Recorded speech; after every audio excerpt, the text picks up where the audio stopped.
Come on in. Hey, Evan. And so today we're going to be talking about really just explaining what one of our new clubs within our Expanded Learning Opportunities program is, Esports. So we're really excited about it. Have a couple of our coaches here. We also have some friends from MSI Gaming. We have Mr. Chris Garcia from the San Diego County Office of Education. We also have our district partners, Jorge, Victor, Eduardo, and Carlos. So thank you everybody for being here. Please have a seat. We do have some giveaways at the end available for all of you. So today, what we're going to be focusing on is we're going to be doing a couple of introductions, introducing who we are, what we're going to be doing. We're going to be looking at the benefits of video games. So if you're not sure what esports are, it's electronic sports. It's a competition with video games in mind. And so we will be looking at if video games are actually good for you, the benefits of them, and then we're also going to talk about what we're looking at doing here at Feaster. My kiddos in the back, if you guys could have a seat. Alicia, Sam, Raul, welcome kiddos. All right. So once again, my name is Mr. Roel Mislan. I am currently one of the interim principals and the coordinator for Expanded Learning Opportunities. A little bit about myself and the reason why I'm really excited about this opportunity is that I grew up just like you did playing video games. So I grew up when the first Nintendo came out. I'm not talking about the Wii, I'm not talking about the Switch, I'm not talking about Super Nintendo or Nintendo 64, I'm talking about the original Nintendo. And so one of the companies that started all of the gaming, I was playing. As I was growing up, playing video games was a really awesome stress relief for me, but it also got me into technology. And so in a lot of ways, it developed who I am today. I had a career in technology. I worked in research and development at Hewlett Packard. Then I became a site technician. Then I became the technology manager here at Feaster. I became a technology teacher. And now I'm one of the coordinators running to make sure that you get to use technology in fun ways, but also in educational ways. Currently, I play a lot of video games still, even when I was a little kid around your age. And so I use it, and it helps me because it helps me with decision making, it helps my reflexes, it helps me keep my mind sharp. So now I'm going to introduce one of our other coaches who's going to be running the program with us, Mr. Balbuena.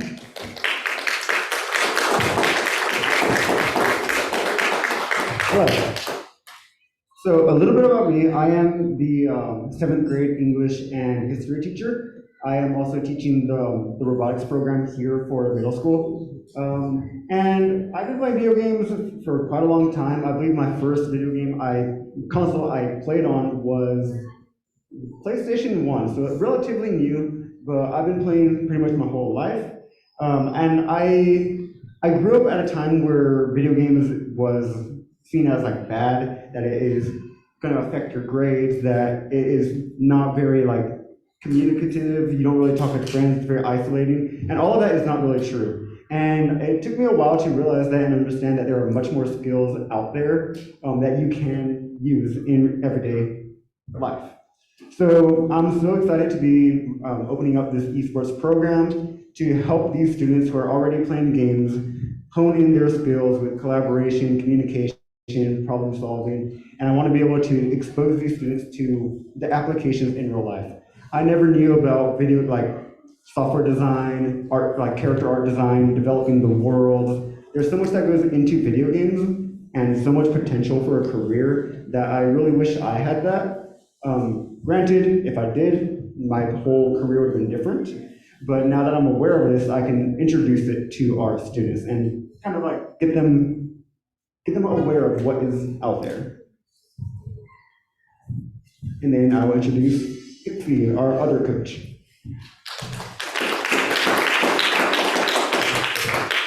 Good afternoon, everyone. My name is Hixi Mora. I am currently a third grade student teacher. Growing up, I started playing games with the Xbox 360. It was my brother's, and like I slowly like gained interest, and eventually like when we got a family PC, I started playing League of Legends, which is like my most favorite game up to today. These interesting games really awoken like an interest in technology and mathematics. Because of these, like during high school, I was able to do 3D printing. I got certified in CAD designing, and I learned how to print laser print in wood and like a lot of really cool things. And even though I'm not good at games, I really enjoy them, and I think like everyone, even if you don't have like a deep interest, once if you give it a try, I think like you really kind of like into it, and not only will it give you academic skills, but I think can also help you develop bonds with each other. So networking with one another.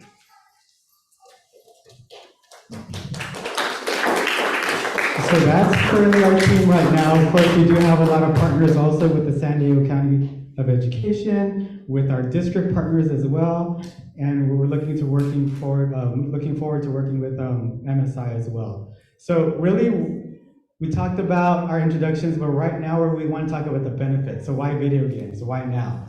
And so we're gonna watch a little video. We're gonna quiz you, and that's how you're gonna get these awesome hats. No, I'm just kidding. But we're gonna watch a video to talk about the different benefits of video games, why it's important, why we feel like it's something we need to pursue here at Feaster, and then we're gonna talk about all of the different factors that go into video games.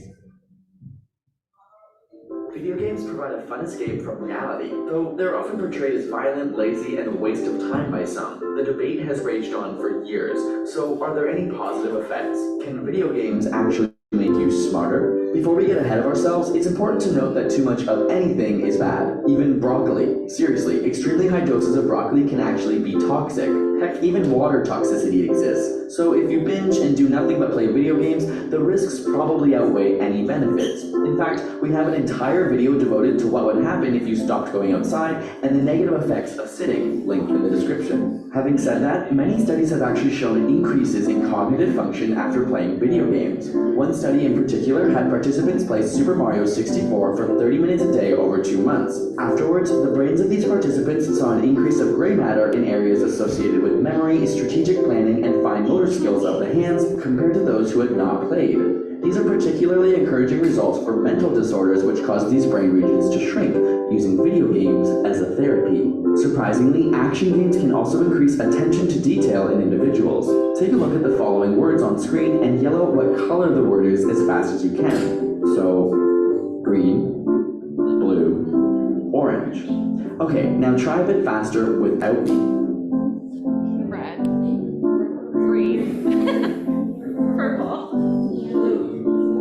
yellow. As we continue, it becomes more difficult because there is a conflict between the word itself and its color. Chances are, if you play more than 5 to 10 hours of action games a week, you're able to solve these problems much more quickly. This is because your brain is actually more efficient in the regions associated with attention. Of course, video games can also be incredibly educational, and while you may not be playing some of your favorite games for this purpose, there are certainly many games that are used as effective teaching tools for both young and old. They may even help kids who suffer from dyslexia read more effectively. In a small study, dyslexic children who played regular video games ended up reading faster and more accurately, once again relating to improved attention skills.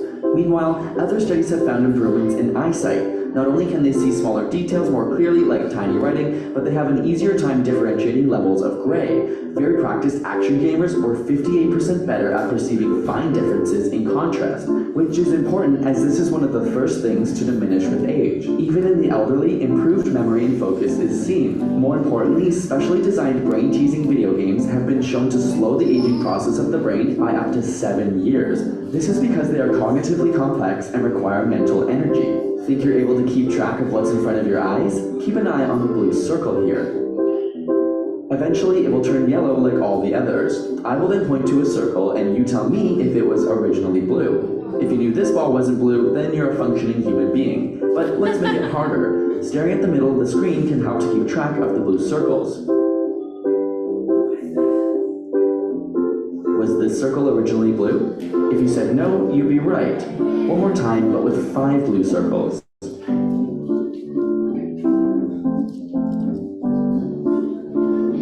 Was this one originally blue? Yep, it was. It turns out the average person can track about 3 to 4 objects, while practiced action gamers can track around 6 to 7. Finally, as technology continues to transform medicine, surgeries are being completed with the insertion of cameras and remote control tools. And these surgeries have very clear parallels to video games with a screen and a controlling device. Not surprisingly, young doctors with previous exposure to video games show fewer errors and faster completion than those without. Of course, all of these skills are only useful if you use them, which you can't if all you do is play video games. So enjoy your downtime and relax with your games in moderation, but get out there and keep your life diverse as well, because that's how you'll win at the game of life. Got a burning question you want answered? Ask it in the comments or on Facebook and Twitter. And if you want the inside scoop on upcoming episode ideas and behind the scenes, check out our personal Instagram and Twitter handles. And subscribe for more weekly science videos.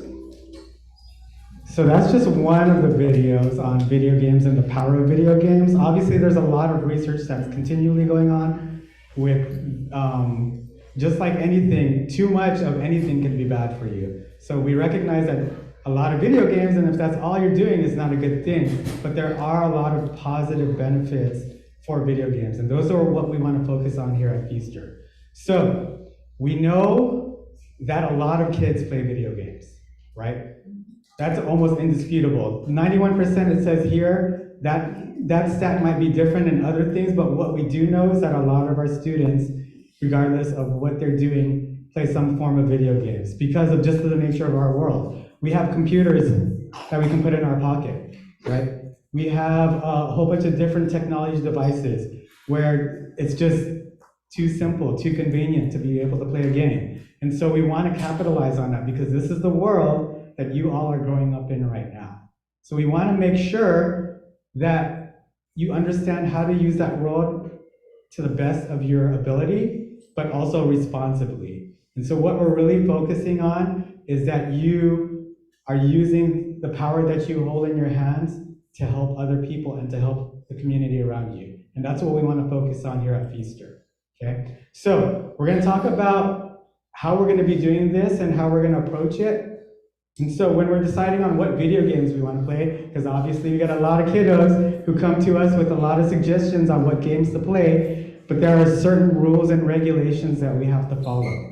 So what we're going to be using is called the Entertainment Software Rating Board ratings, okay? And so because we are a TK through 8th grade school, there's a lot of games that we don't have access to. But if you continue doing esports, this is something that you can take with you into high school and college and beyond, okay? So the ratings that we're looking at, it's called the ESRB rating system, is we're looking at this top row right here.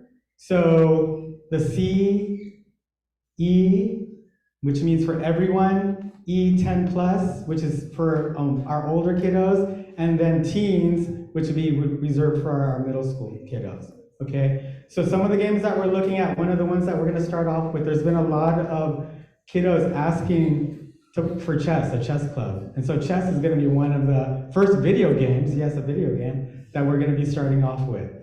There's a lot of benefits to chess, obviously strategy, tactics, but then we're also gonna be branching out pretty quickly. So for our middle school, we're gonna be looking at things like League of Legends, okay? Just like our 2 coaches play League of Legends. That is a game that actually is big for competition in the high school and college sectors. And so if we get a good start here, guess what? When you go to high school, you're already one up on the kiddos that you're competing with in high school. And then when you get to college, maybe you can get a scholarship. Yes, a scholarship for playing video games, okay? So UCI, University of California, Irvine, has a really extensive esports program where they offer scholarships and they try to attract the YouTubers, all of the gamers that you all watch during streams. Yes, they go to UC Irvine. A lot of them do. Although UCSD, I think, has a better team right now. And so I think they beat them in the last competition. We're also looking at Super Smash Brothers, Mario Kart, Minecraft. We're also looking at eventually other games like FIFA, I know is really popular. We are looking at NBA 23. We're looking at a couple others. There are some that we're not going to unfortunately touch at all here. So all of those that are asking about Grand Theft Auto, which you should not be playing at all until you're adult. What else? Like Counter-Strike. A lot of those shooters, we're not really going to be using those types of games here. Okay? But like I said, we're really focused on these 4 things. So with this club that's going to be moving forward and the competition teams that we form from it, we're going to be looking at creativity. We're going to be looking at collaboration, like Mr. Balbuena mentioned, okay, when you're working with your team. We're going to be looking at communication, how you're communicating with your team members, and we're going to be talking about critical thinking. Okay. Some of the goals that we have, so really what we hope stems from this esports program is that you are learning things that the industry uses now that you'll be able to take with you as you move on to high school, as you move on to college, or to career, okay? The video game industry right now is constantly growing. It is one of the hugest industries right now today, where there is, let's see, we're in 2023. This is just a rough estimate because some of the numbers are different, $257 billion. Okay, it is a huge industry right now. And so as you grow, as you continue to grow, this is just going to keep getting bigger by 13% every year. It's going to get bigger and bigger. And so we recognize that this is something that is not going to go away. It's going to be here for a long time. And so what we want to do is we want to capitalize on you and your ability not just to play video games, but to actually benefit from it as well, from this industry.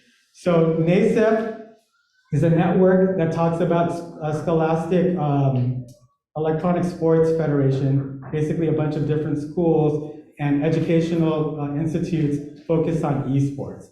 And they came up with this graphic where basically esports starts with the gamer. So that's you. That's what we're starting with our club right now. But let me show you something. That was where I was at. I started off as a gamer. But as you see this circle around, you'll see different types of people. And so I was really interested in technology. I became an organizer, and that led me to IT support. Okay, we have a lot of IT support here right now. I don't know if any of them play video games. Maybe some do, maybe some don't. But yes, it's a great way for you to get into that career. But that's not the only thing. So Mr. Balbuena mentioned programmers and creating video games. We have software developers or content creators. Okay, we have shoutcasters, which are basically, raise your hand if you've ever watched a sports game, like a live sports game. Yeah. So you know those play-by-play commentators? People who call the play-by-play? Those are shoutcasters for esports. And so that's something that we are looking at starting here at Feaster also, okay?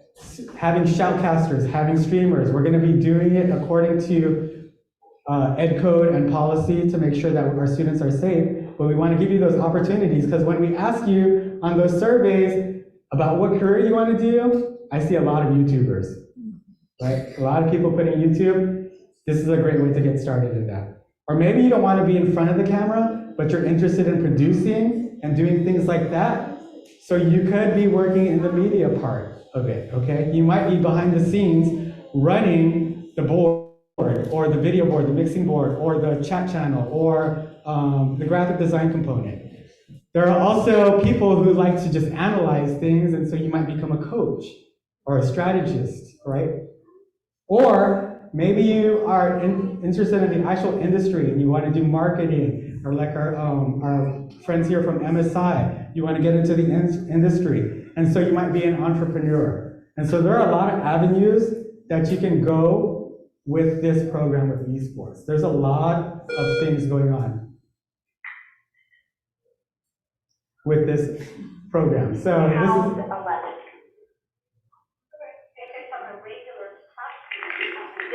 is, so this is an ecosystem that we want to grow here at Feaster. So I'm going to invite, as we talk about what we're trying to do here, I'm going to invite Chris Garcia. And we also have Assistant Superintendent Dr. Matthew Tessier in the house, so thank you for coming to visit us too. But I'm going to have Chris Garcia talk about what the county is actually planning. All right, thank you all. Good to see some of the students. We had some of you here visiting our Innovation LVIC Center yesterday.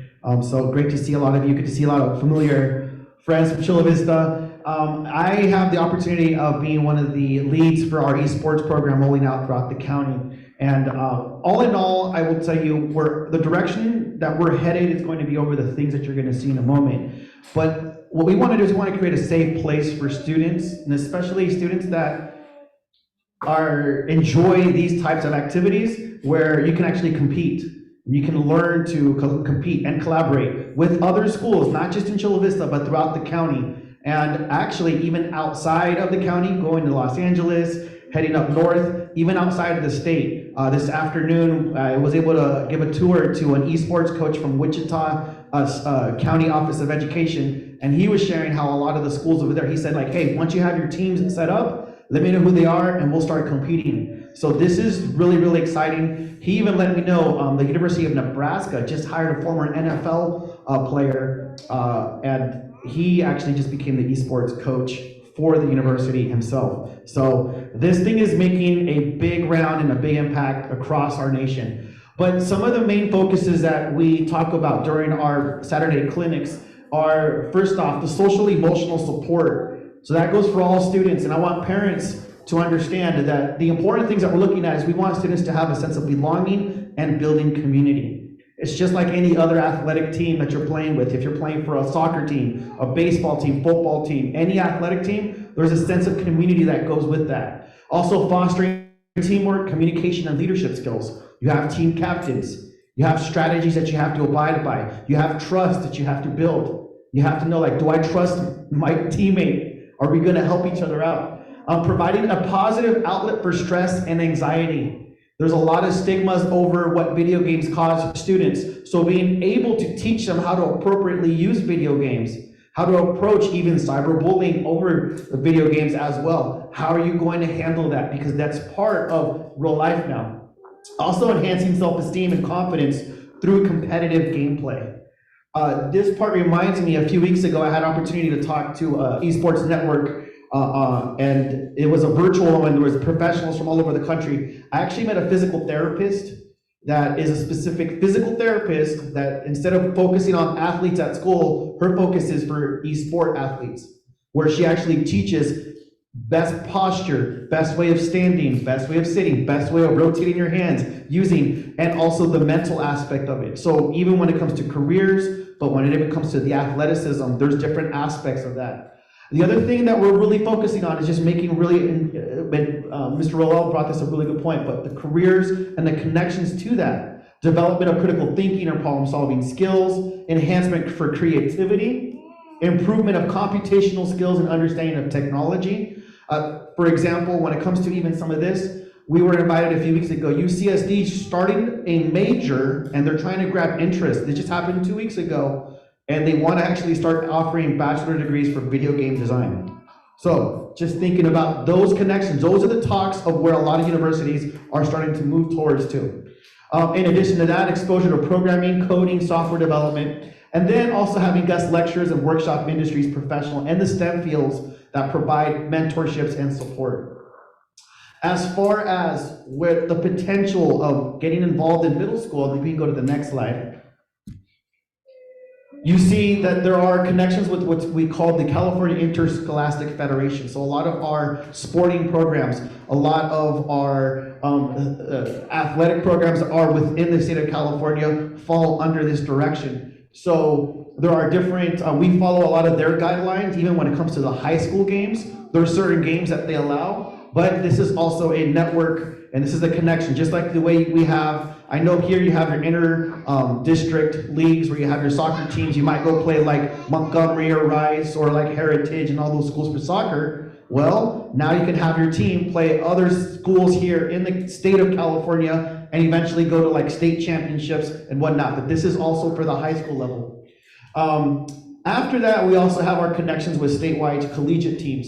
One of the things that I found out from one of the Wichita officials today, he was sharing with me, they have a student that actually got a full ride to the University of Wichita for being an esports like competitive gamer. She won a tournament, and because of winning this tournament, they offered her a full ride to pretty much lead and be a competitive league with that team. So we want to connect and show you all that our desire for the county would be the social emotional support, would be the connection to careers that are available out there, to also build a community amongst all of our high schools and all the schools within the county. And last but not least, also connect a lot of these to just how this specific program can be connected to the collegiate level. So that's where our direction is. If you have any questions, please feel free to come and find out. But I'm really excited for Feaster to be one of the first schools in the South Bay, especially in the Chula Vista district, that's going to be the forefront of all this. So thank you all.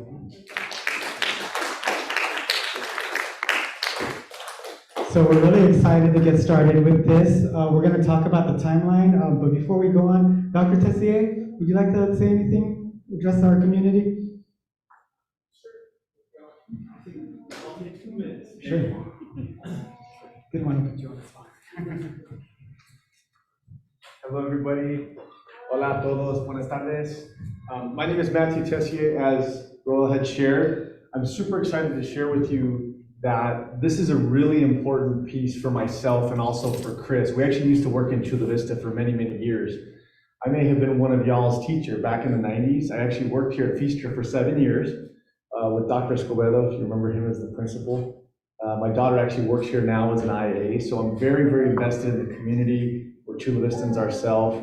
We want to make sure that we provide these opportunities in collaboration with Feaster for your children, because there's a lot of opportunity for kids to do some really cool things. This is a multi-billion-dollar industry within the country.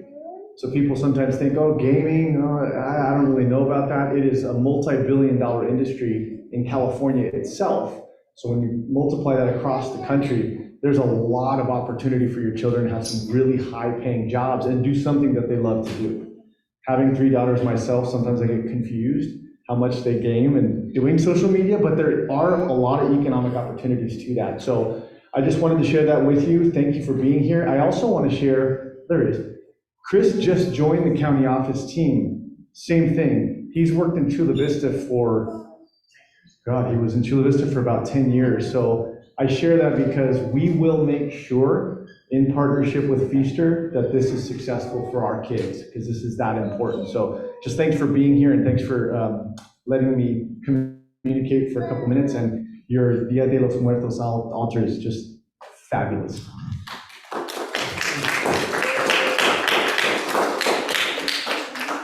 Thank you, Dr. Tessier. And so we're going to talk about the timeline. What's it looking like right now? So starting next month, we're hoping to field interest, and we're going to put up a form for you to actually fill out if you're interested. There are a lot of students that want to join that I've talked to that are not here today, and that fielded interest. So we're going to make sure that we get all of that information so that we can start figuring out how we're going to be creating our club. This is a club that's going to be open to all of our students, okay, as part of the Expanded Learning Opportunities program. Now, there are going to be certain teams within the club that you will need to try out for in order to compete. Those are mostly for our middle school students, but we will have some opportunities for elementary, depending on which game it is, and what the county can offer us as far as leagues and competitions. But we're looking at November to get that started. We're also going to be working with our district partners to make sure that our infrastructure is in place, that our machines, our devices, we are getting MSI gaming laptops. We'll have a full set for our students to be able to play. They're very nice machines, and I just gotta say, you kids are super lucky to be able to play that, because if I could play that on my personal device, oh man. After that, in December, we're gonna start practicing, so you're gonna be going through drills, so our coaches are gonna be putting you through drills to get you ready to compete. In January, we're gonna start forming our teams and do tryouts, but again, the club is gonna be open to everybody, okay? So you might not be on the competition team, but you can still be in the club. In February, we're looking at training our shoutcasting and producing team to be able to start streaming, okay? And then in March is when we hope to get our first broadcast set up. So that's what it's looking like. It might change depending on timelines and working with our partners, but this is what we're looking at like right now. So we talked about, well, we introduced ourselves. We talked about the benefits of video games. We talked about how it can connect to careers. We talked about our partnerships with the County Office of Education, the district, MSI, and how we're going to be moving forward. But really, what are our next steps? So if you are interested, and we're going to be pushing this out on all of our different communication forums, if you have a device right now, you can scan the QR code, fill out an interest form, okay? What's going to happen is all of our after school and before school and intersession programs need to register through the YMCA. So we're going to make an announcement about how our expanded learning opportunities program is going to be combining with the YMCA. So we make sure that we are pushing and promoting safety, we're tracking everybody, we're giving you all the different opportunities. After that, you will also need to have your parents fill out permission slips because there will be different levels of gaming that you'll be able to do based off of what you want to do. Some of you might be our shoutcasters. Some of you might be working with different production tools like OBS, like Photoshop, or whatever we have going on. And so it really depends. And so you'll need to have an additional permission slips filled out. Probably have a lot of questions, but I don't want to keep everybody here for too long. So if you do have any questions, you can feel free to email me or ask about the office for me, and I will be more than happy to answer any of the questions you have.